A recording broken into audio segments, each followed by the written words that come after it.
Welcome to another episode of the Federal Newswire Lunch Hour Podcast with your host, Andrew Langer. Well, hey there, everybody. Welcome to another episode of the Lunch Hour with Federal Newswire. I'm your host, Andrew Langer, and if you're watching us on YouTube, just want to let you know you can also listen to us and tell your friends. You can listen to us on all kinds of platforms, wherever fine podcasts are found, Spotify, Amazon Music, Apple Podcasts. And if you're listening to us on one of those fine platforms, you can also watch us on YouTube. So go and check us out there. Very excited to bring our next guest on. His name is Gentry Collins. He is the CEO of the Free Enterprise Chamber of Commerce. He's got a lengthy career in politics and public policy. At one point, he was the political director of the RNC. He's a fellow at the Center for the Political Future. His name is Gentry Collins. Gentry, so glad you could join us today. Andrew, it's a pleasure to be with you. Thanks for having me. So I want to start here because small business and entrepreneurship is a great passion of mine. I have been a small business lobbyist at one point in time. My policy work that I do is in the regulatory field, and a lot of times I hearken back and talk about the impacts facing small business. Let's talk about why small business is important to you, and let's talk about the Free Enterprise Chamber of Commerce. So, Andrew, the idea here is very simple, and that is that free people in competitive markets are the greatest force for human flourishing ever known in all of recorded human history. And yet we have more threats to equal access to the marketplace today, both from a policy perspective and from a cultural perspective, than we've ever had in living memory. And in Washington, D.C., as you well know, there's been a concentration of the biggest companies and the biggest voices who, frankly, have drifted further and further leftward and have left small and mid-sized businesses to fend for themselves, and frankly have left the principles that underpin American free enterprise by the wayside.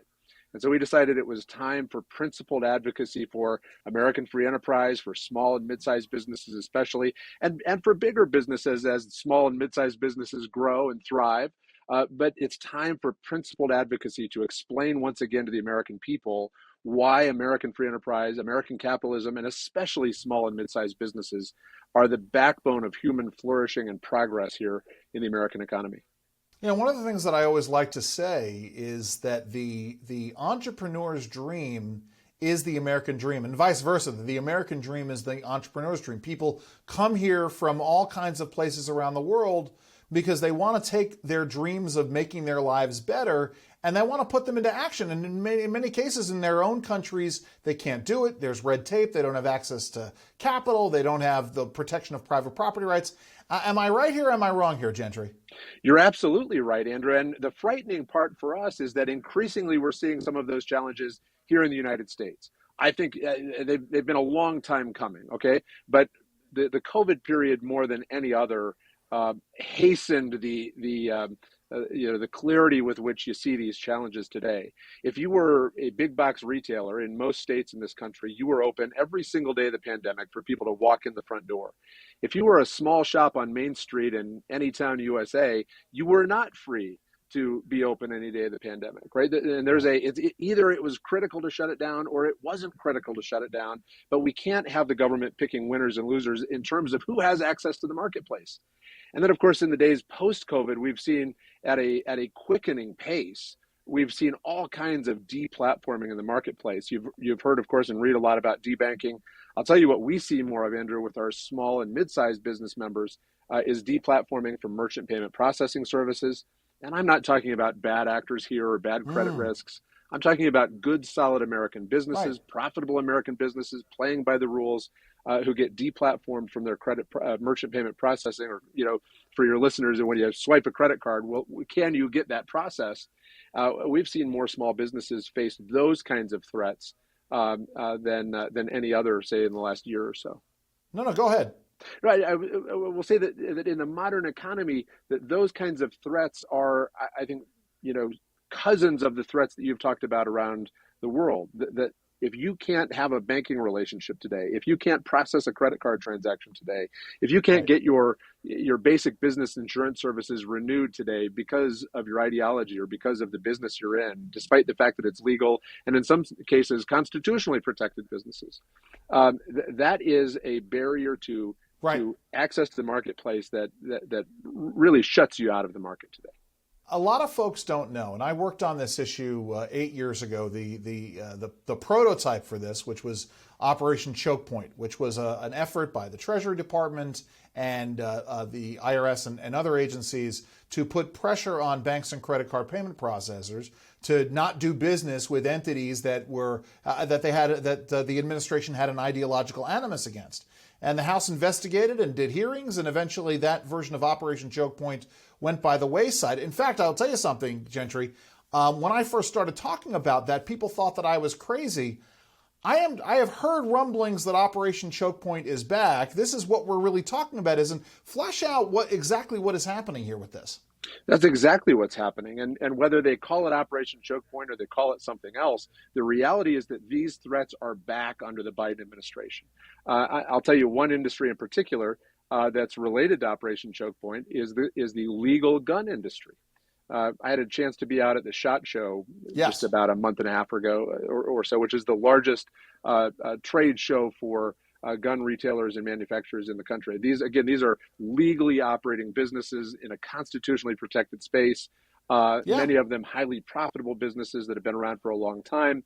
And, small owner after small owner after small owner would come up and say, we've lost the ability to process a credit card transaction. We have lost the ability to renew basic business insurance services. We had one, in fact, larger manufacturer who even had their automotive insurance company say, we won't renew your auto insurance this year because of the business you're in. We don't like the business. Right? Which, by the way, if challenged in court, may not hold up, right? That may already be illegal, but that's for your viewers and your listeners, Andrew. That's what's going on in the economy today, and it's not real hard to imagine that metastasizes to other industries very, very rapidly. Well, and this is just it, right? The thing about Operation Choke Point, and the idea was to literally choke off access to banks and credit card payment processors so they wouldn't have any cash flow.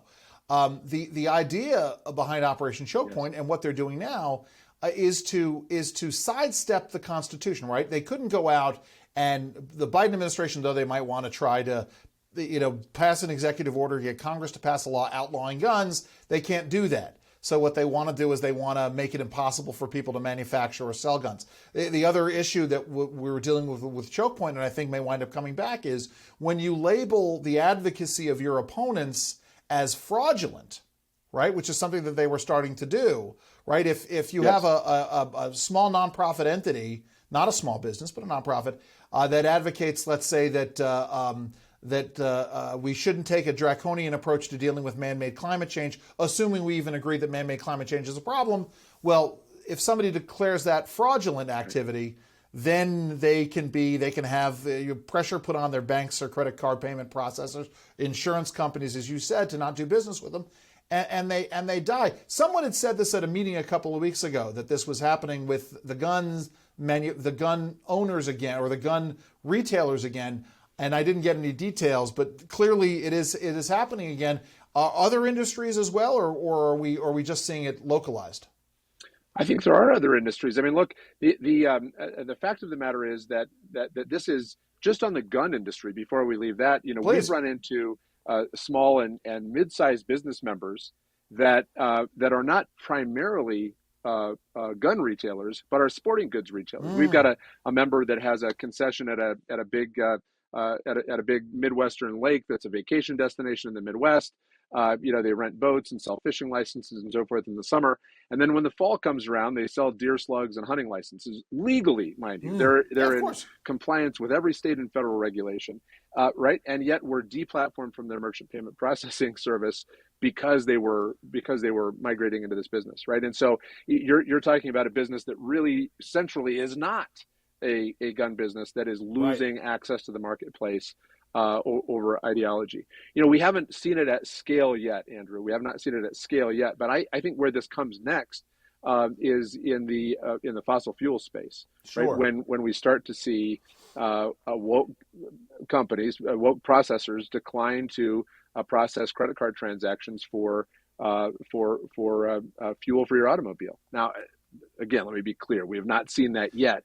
But it feels to me that that's the trajectory we're on. And if we don't stop it where it's at today, and if we don't do a better job of explaining to young people in this economy why we have to stop it today, we're going to lose these rights. Because we get down into this debate over the back and forth that we're at now over whether or not Twitter has the right as a private entity to censor content that it doesn't like, even though it's acting as a quasi-public square. And so we get sort of bogged down, well, this is the right of these credit card payment processors to do it. Well, no, not if the government is pressuring them to do this because of some ideology. It's interesting. I don't know necessarily about gas, gas at the pump or fuel oil or what have you, but I can certainly see this happening in the auto loan industry. Then again, if you have, but I could see auto dealers, not wanting to process loans for. Well, maybe they wouldn't do that for cars that they're selling, but somebody would not want to underwrite the loans for gasoline-powered cars down the road. We just saw the state of Maryland say that by 2030 they want to stop, or 2050 they want to have no emissions vehicles being sold. So I could see that certainly coming into play there. But it's a dangerous precedent either way. You're right. We have to be better about explaining it and why it's wrong, because it can be used in these other areas. It can be. And I'll tell you, beyond the specific issues, the thing that we've been focused on is the generational component here. That we really, if you look at the generational cohorts that are still alive and thriving in the American economy and the American electorate today, you find a real generational divide on this, more than a partisan divide, I might say. That the older generations that are alive and voting and participating in the economy today overwhelmingly believe that free enterprise and American capitalism are a force for good. Even if we disagree on what sort of the specifics might look like from time to time. With younger voters, next generation American consumers, and therefore next generation American leaders, though that may be some years away, but I'm talking now about people who have already aged into the electorate around the country, it is a much different story. Public polling and private polling as well has been consistently clear that even though capitalism versus socialism is still right side up among next generation voters and consumers, it is much, much closer. It's a much more competitive question. And I think losing the idea among next generation voters that American free enterprise is the way of the future, I think that's really the foundational threat that we've got to push back on. It's interesting because, I'd heard there have been stories about, especially with the proliferation of the gig economy, that there was sort of a greater understanding of the importance of entrepreneurship. You're saying that is sort of being held by the wayside, being replaced by what? Democratic socialism, principally. I think the last numbers I saw were still 60-40, right? That free enterprise is right side up versus democratic socialism. But, 40% of the rising generation of Americans saying, maybe it's time for something different, that will say themselves, we want meaning in our lives and in our careers and our work. We see ourselves as potential entrepreneurs, but there's still a disconnect about, the reality of what socialism does. And I think we've got to do a better job telling that story. It's interesting. There's a disconnect. And are you guys focusing on the disconnect between this sort of shift towards democratic socialism and yet young consumers wanting access to every manner of choice in a marketplace, right? This is where Bernie Sanders got it wrong a couple of years ago when he was lamenting, I don't know, was it deodorant or toothpaste or whatever he was lamenting, that people still want to have access to whatever they want, to have 3 different kinds of Samsung Galaxy phones or multiple kinds of Android phones, and they still want to have the Apple, or they want to be able to choose between dozens of different styles of Nike Airs. Do they not see the connection between the two? They don't. And by the way, this is the source of my optimism, right? This is a huge disconnect that young people are acting like capitalists, and yet, they're speaking and thinking like democratic socialists. A lot of folks like me with some gray hair, will say shame on the kids. I think that's wrong, Andrew. I think it's shame on us. I think, we've got, Ronald Reagan, of course, is famous for having said, freedom is not born in the bloodstream, right? Yeah. It's got to be fought for and defended and handed on to the next generation. Well, it's our turn, Andrew. It's our generation's turn. I'll tell you one of the ways that we're dealing with that, and it shocks people. Okay, and there's a study that looks at all of recorded human history. Okay, so this is something like 6,000 years or so of recorded human history, going all the way back to ancient Sumerian cuneiform times. Okay, and it looked at two components. Looked at global human life expectancy at every major culture, every economic and political structure ever tried, every part of the world throughout recorded human history. And it looked at condition or quality of life for the average person that was living at any one time. What it found, and I'll try to give you the quick version here. Please take your time. What it found was that 6,000 years ago, no surprise to anyone, 6,000 years ago, life expectancy was short at 30 years old, was global human life expectancy. Wow. And the conditions were tough, right? Deprivation, seasonal deprivation at least, and the subjugation that follows deprivation. Okay? So far, not hard to understand. 6,000 years ago, life was tough. What shocks people is that in 1900, okay, nearly within living memory, in 1900, global human life expectancy was still the same 30 years old that it had been 6,000 years before. And in all of that time, global human life expectancy was never more than a rounding error away from that 30. Yeah. Right, to go up to 33 and down to 27, back to 30. But it stayed at 30 for the best part of 6,000 years. And the details varied from place to place and time to time. But the general pattern of deprivation and subjugation in that period of time was unbroken as well. Until what? Until one single American century, okay? Right. Driven by free market ideals, driven by the idea that we're all created equal, that your rights don't come from the king, that in fact the only legitimate powers of the government come from the consent of the governed. The idea that you have as much right to innovate, to demand better in your life, to put a better product in the marketplace as I do or anyone else does. These ideas drove the world during the American century, right? Some people say American century proudly. Some people now say it pejoratively. I say it proudly. Why? Because during the course of the American century, we took global human life expectancy from 30, where it had been stuck for 6,000 years, to 73. Yeah. 73 was global human life expectancy. 76 was life expectancy in the United States by the end of the first American century. Okay, so 2.5 times what it had been stuck at for 6,000 years. And in terms of quality of life, rather than losing more people to diseases of deprivation, which had been the norm for thousands of years, we will now lose more people, not only in the United States, but around the globe. We will lose more of our poor, not our rich, not our middle class. We'll lose more of our poor to diseases of excess than we will to diseases of deprivation, right?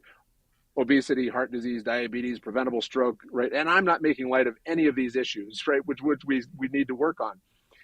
And yet, when young people hear this story, it causes some pause. Oh, wait a minute. We've tried just about every kind of way to relate one to another, economically speaking, politically speaking, and so forth. And for 6,000 years, we made no progress. We made no progress at all. And in one century, defined by these ideas that we're talking about, we took global human life expectancy from 30 to 73.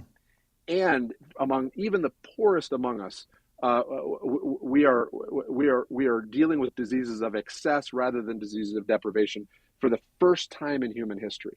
And I think when young people hear that story and begin to understand the power of American free enterprise as a force for human flourishing, boy, I tell you, I think it's a game changer. And so that's what we're focused on. We've got to tell next generation Americans this story. So it's interesting. So different than other kinds of chambers of commerce, whether national or state or local, and different than other trade associations, you guys are sort of an amalgam of the trade association idea and some of the advocacy work that some of our friends in the think tank world are doing, aren't you? It really is about education, and it's about education and advocacy, isn't it?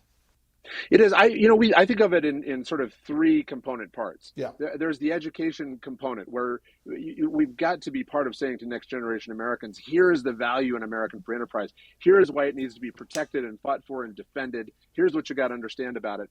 So that's one. The second is the policy component. We've got to have better federal policy, not just from a legislative perspective, but increasingly from a regulatory perspective, which we can talk about in detail if you like.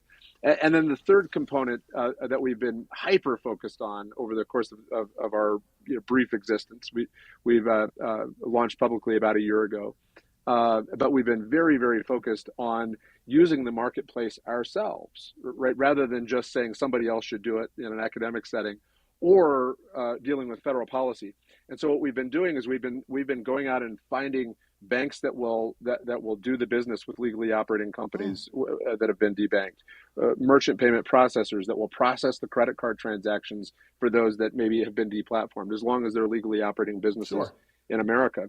And of course, as you begin to aggregate some demand, as we've grown our member base, those are no longer premium offerings, right? These are not just for companies that have had a cancel culture threat and lost access to merchant payment processing.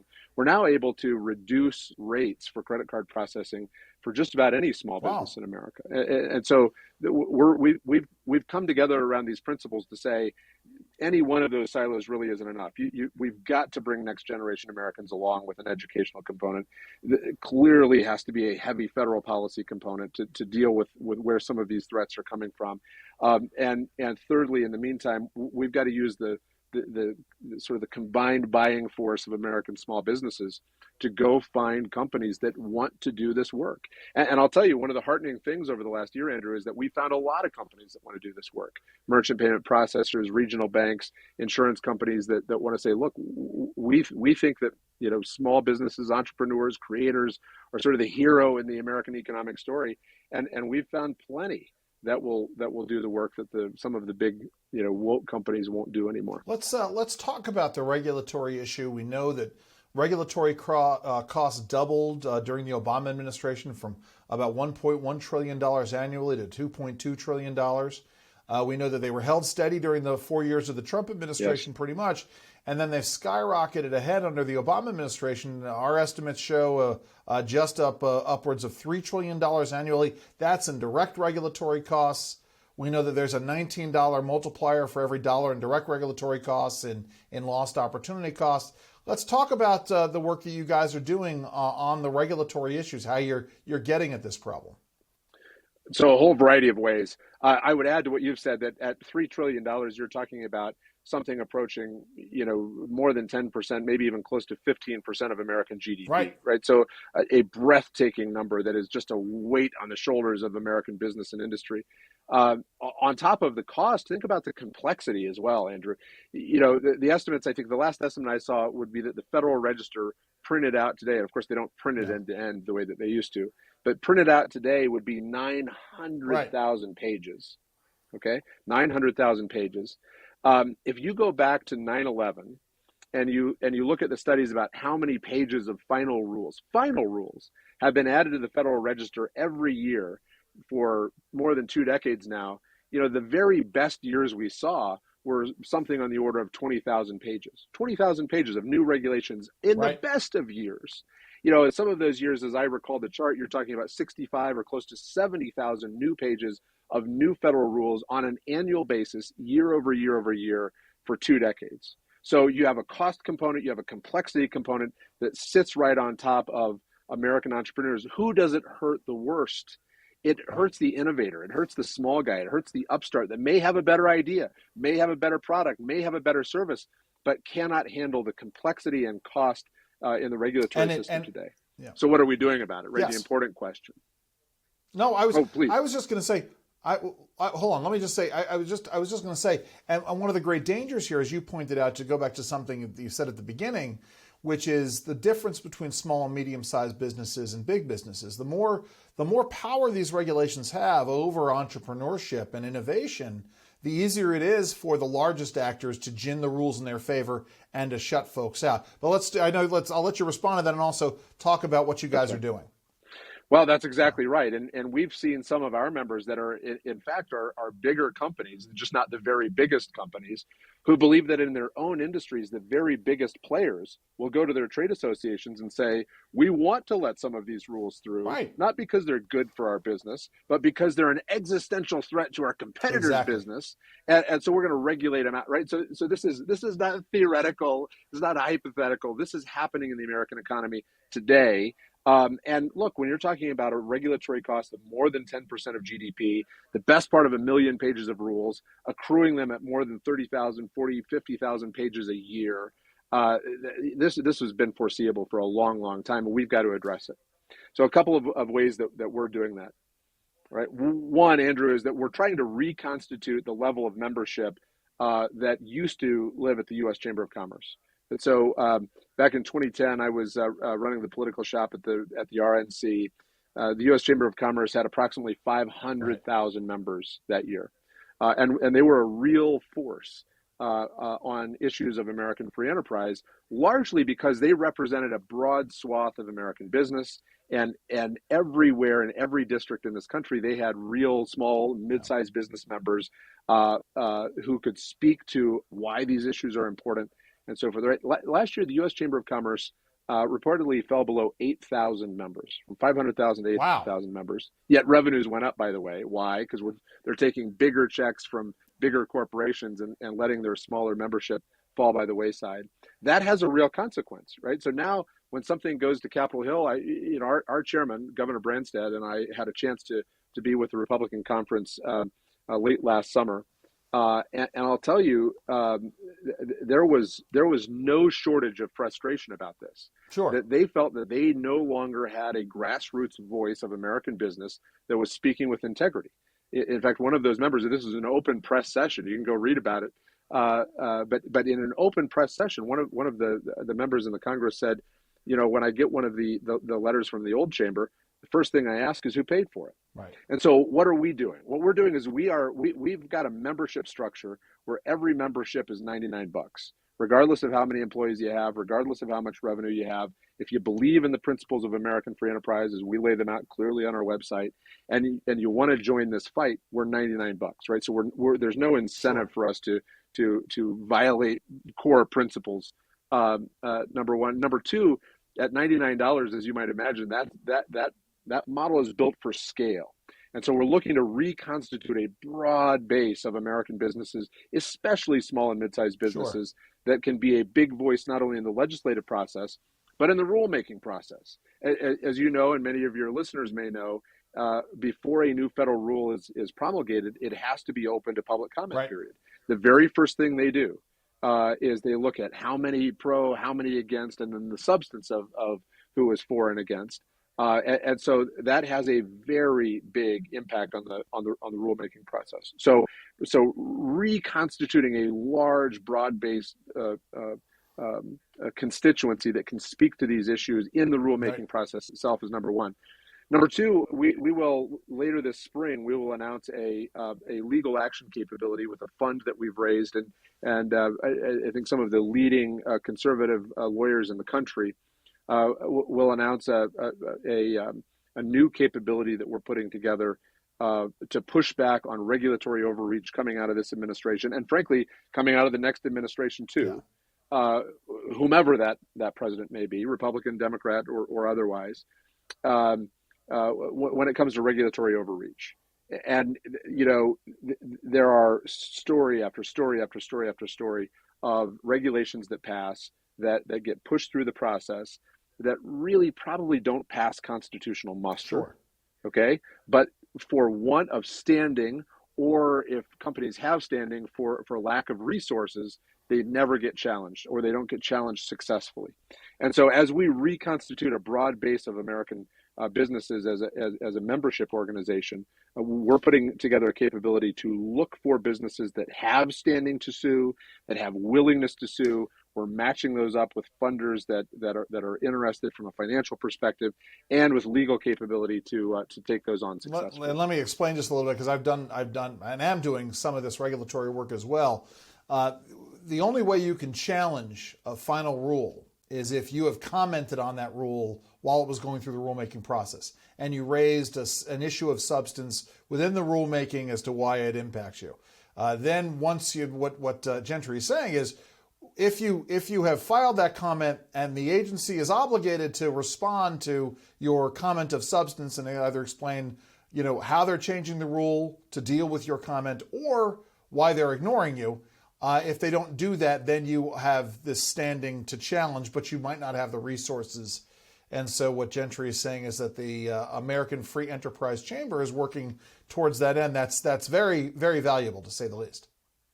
Well, we certainly think so. I appreciate you saying that. It's a very complex issue that people don't follow very well. And frankly, the media doesn't always cover very well, right? It's not the sexiest thing that happens in politics, and therefore you don't hear about it a lot, you don't read about it a lot. But these are existential threats to American businesses. Let's be really clear here, Gentry, right? So the less Congress does its job, right? The more vague laws that Congress passes, the more ability it gives to these executive branch agencies, and in fact has given to these executive branch agencies to reinterpret and enforce the law based upon whatever political vagary they might want to use. So the example that I always like to use is the Clean Water Act. The Clean Water Act says you can't pollute a navigable water of the United States. Congress has never defined pollute navigable water of the United States, and so it's left to the agency to figure it out, and that's done through the rulemaking process, and it has a huge impact.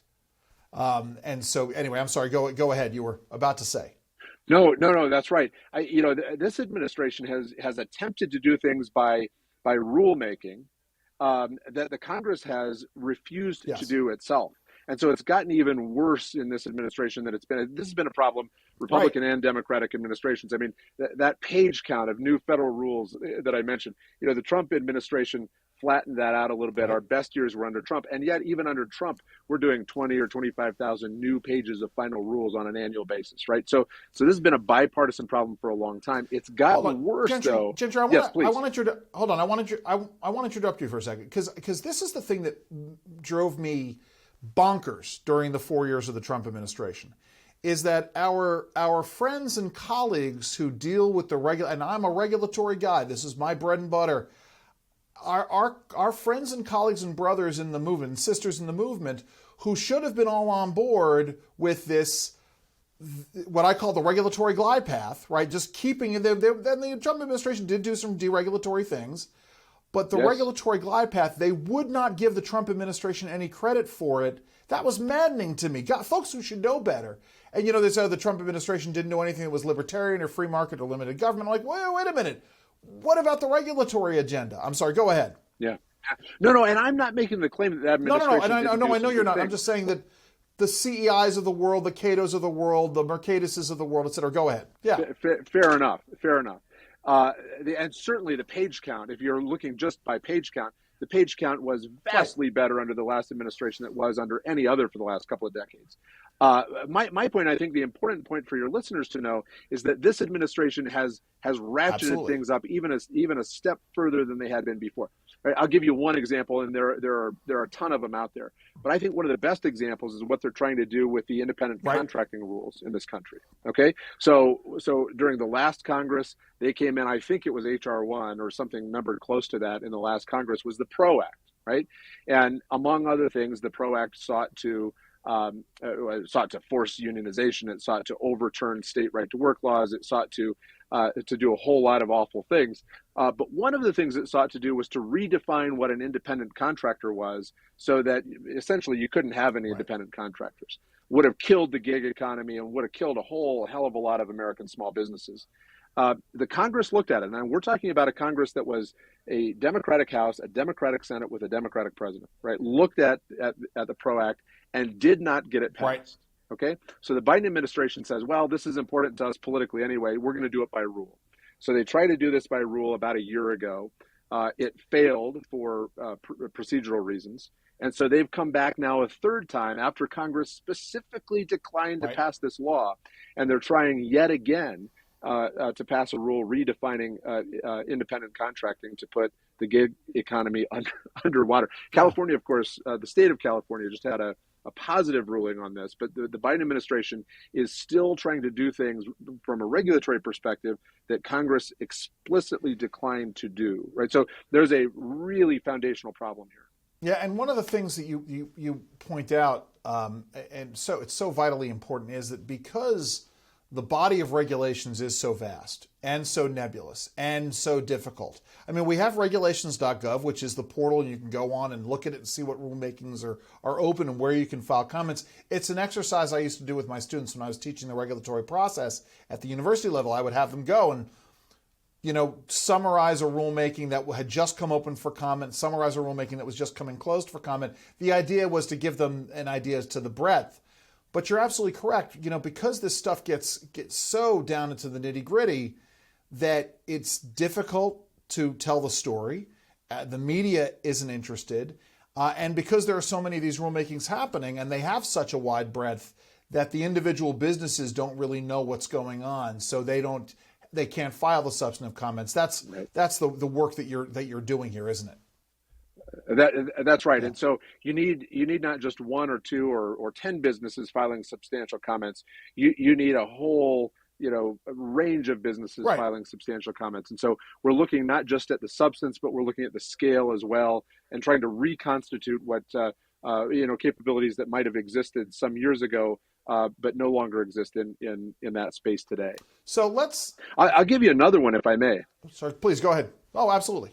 There's one that's not a specific rule, and it's one I'm sure you're familiar with, Andrew. It's been around for some time, although it feels like it's got a little more energy this time around. Oh, yes. Is the REINS Act, right? And what the REINS Act would do for your listeners in layman's terms is it would essentially do a 180 on the process today, right? So the process today allows for the Congressional Review Act.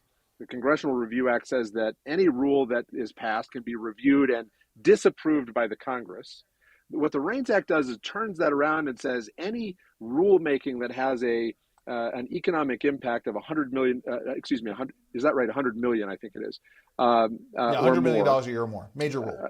Right. Major rule. Any rule of 100 million or more has to be approved by the Congress rather than letting it go into force and then be disapproved by the Congress. And so the REINS Act, I think, would be a huge first step towards slowing down the addition of costly and complex regulations that are sitting on this. Well, listen, I would be remiss if I didn't do a tip of the hat to my good friend Phil Kirpin from American Commitment and the Committee to Unleash Prosperity, who's really the father of the REINS Act. So tip of the hat to Phil. Yes. Listen, yes. Gentry, so I say this every time I do this on the show. For those of you who are just listening for the first time, at one point I was contemplating doing a podcast called Outside Interests, focused exclusively on bringing in policy people, political people like Gentry, but to talk not about the policy world or the political world, but talk about the other things that they do to try to take the mystique off. So, Gentry, I know that this is not the only thing you do. When you're not doing policy work, when you're not doing political work,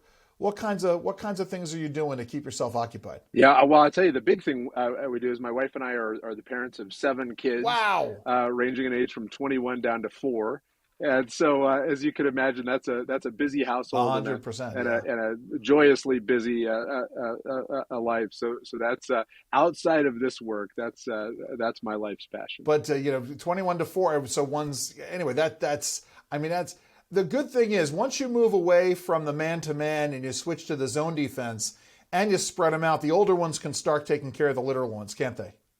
Oh, nobody that doesn't have a big family believes it, and I wouldn't have either before we experienced it. But I'll tell you, adding number 7 was easier than adding number 1 or 2. Sure. Right? You've got the 2 college age kids, 2 high school age kids that take care of the little ones, and of course the little ones look up to them and love them, and life has actually gotten easier and more joyful with more kids. So, how do folks find out more of what you're up to, Gentry?